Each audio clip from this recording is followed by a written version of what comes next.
What is up, bros and broettes? I'm Inkslasher, and welcome to another episode of Top 5 Emblems. As always, these emblems are submitted by you guys, and today we're going to be breaking them down and looking at what the top 5 are this week. Now, as always, if you would like to submit your emblems, the way to do so is over on Twitter. You got to send a high-resolution screenshot at Inkslasher, or you can just click the link for my Twitter, which is down in the description. Also, whenever paint jobs are eventually added into the game, you could submit those in the exact same way as well. The weird thing is I was originally reading that the paint jobs were supposed to be added into the game when the Resistance event actually happened, and still, now it's 2 weeks later, and it still hasn't happened. Maybe it'll happen tomorrow, as tomorrow's the day they normally add updates in to Call of Duty WW2, but who really knows? If anyone has any ideas about that, feel free to let me know down in the comments. Anyway, that's beside the point. This video is about emblems, and without further ado, let's hop into it and look at the top 5 emblems this week. So coming in at number 1, we got one by iking_21, and this is of course Cartman from the Stick of Truth, or throughout several different South Park episodes.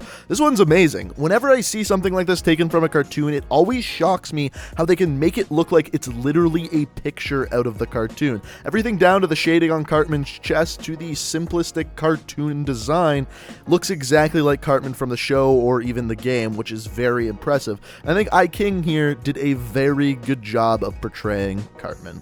Coming in at number 4, we've got one by Fiery Fairy, and this, I have to say, this genre of emblems, if you want to call it that, is probably my favorite, and that genre would be the super high realistic emblems, and they're the ones that almost look more like pictures rather than cartoons or anime or something like that, and the reason why they impress me so much is because they just simply look so much like pictures. I think this one really does a good job of demonstrating that. Everything down from the shading on the tail, the different colorations throughout the different sections of the tail, or even just the small hairs throughout it, I think did a really good job of portraying this scorpion's tail, and I think he did a very good job at doing so. And the question is, how can it get any better from here? And that's where this comes in. Coming in at number 3, we got one here by Babyfoot. Now, if my memory serves me correctly, I believe back in Black Ops 3, Babyfoot actually made a Kylo Ren emblem back then, and now he's recreated it in Call of Duty WWII. We kind of new and improved version of it, and man, did he do a good job of it. Everything from the mask itself to the lightsaber looks absolutely amazing. One thing I really like is the kind of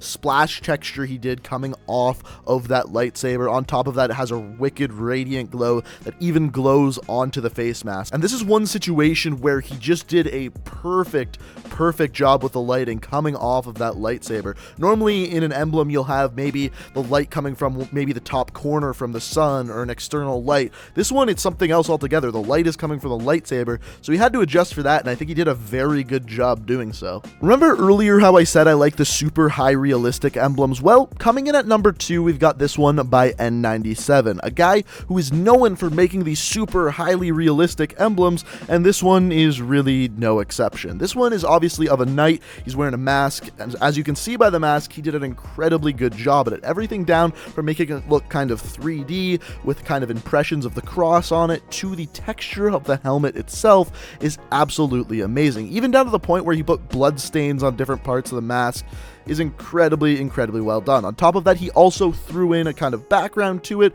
and it really does tie the entire emblem all together. All in all, I think this is incredibly well done, and you may be wondering how there can be an emblem that's actually better than this one. And the reason why I picked the one at number 1 spot is because it's something I have never seen before in an emblem. And that is this emblem by Dark Elf Emblems. Now, when you look at this, you may be thinking, well, this isn't that amazing. It doesn't look too crazy. I mean, it looks amazing, don't get me wrong. It's super realistic, looks like a Black Widow, and he did a very great job of that. However, what really amazes me with this emblem is if you go ahead and get rid of the white background and throw it on something, let's say like a helmet, it literally looks like there is a Black Widow on your character's emblem. He calls these 3D emblems, and he actually has a couple of them over on his channel, but all in all, I was so impressed by this, not because of the way it looks on the emblem itself, but rather the way it looks on other things like your character's helmet. It looks so realistic and incredibly well done. It's the whole 3D effect that he puts forward which really made me fall in love with this one, and that is the reason why I put this one at number 1 this week. But guys, if you disagree with the order that I put them in, feel free to let me know down in the comments. I'm really curious to see which one of these emblems you enjoyed the most. Also, if you would like to submit your emblems in the future, the best way to do so is get a high-resolution screenshot and send it to me over on Twitter, link down in the description for that. Also, if you're new to the channel and like what you see here, you can always hit that subscribe button, and if you enjoyed the video, you can hit that like button. But guys, I hope you enjoyed the video. Thank you so much for watching, and until next time, peace out. We are reaching for the stars, but we're making this too hard.